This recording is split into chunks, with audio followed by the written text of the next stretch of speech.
الدعم الفني لبوابة الخدمات الإلكترونية. تواصل. السلام عليكم. الرجاء الانتظار يتم تحويل مكالمتك إلى أحد الموظفين. علما بأن جميع المكالمات تسجل في ضمان الجو. عزيزي المراجع، قد يختلف الرد على مكالمتك. تقاعد.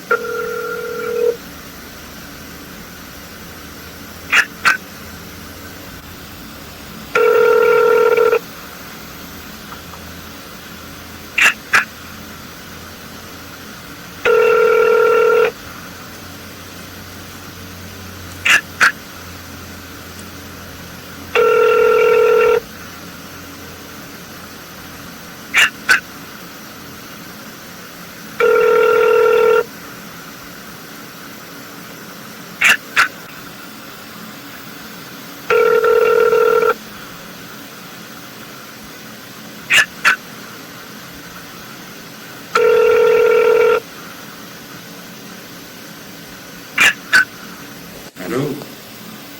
يا هلا والله، مع الملك سلمان. نعم. كيف حالك؟ الحمد لله. أنا بدخل السعودية إن شاء الله. أبوابنا مفتوحة. الله يحييك. أهلا وسهلا. أنا كنت في عام 2012 بالرياض، بعدين نزلت الخرج ورحت الجوازات أنا وواحد صاحبي، إيه.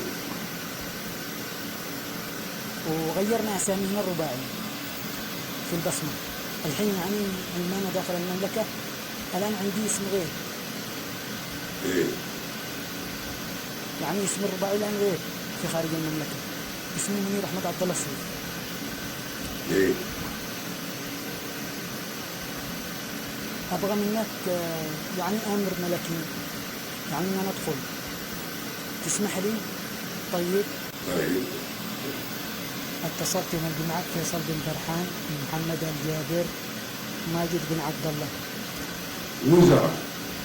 قالوا لي وين متواجد؟ قلت لهم في خارج المملكة. قالوا لي خلاص روح القنصلية السعودية، يعني السفارة السعودية، لازم أراجع ممثلين دولتنا في الخارج. مسؤول بلدكم. طيب. وأذاننا مفتوح. أنا في الخارج رجل أعمال. شوف عندكم رجال أعمال. حتى في داخل المملكة الحمد لله في الدولة فرصة متاحة. طال عمرك. الحمد لله فرصة متاحة.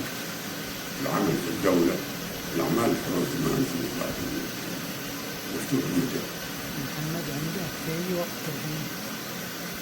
محمد في وقت جديد؟ السادسة. السادسة؟ نعم.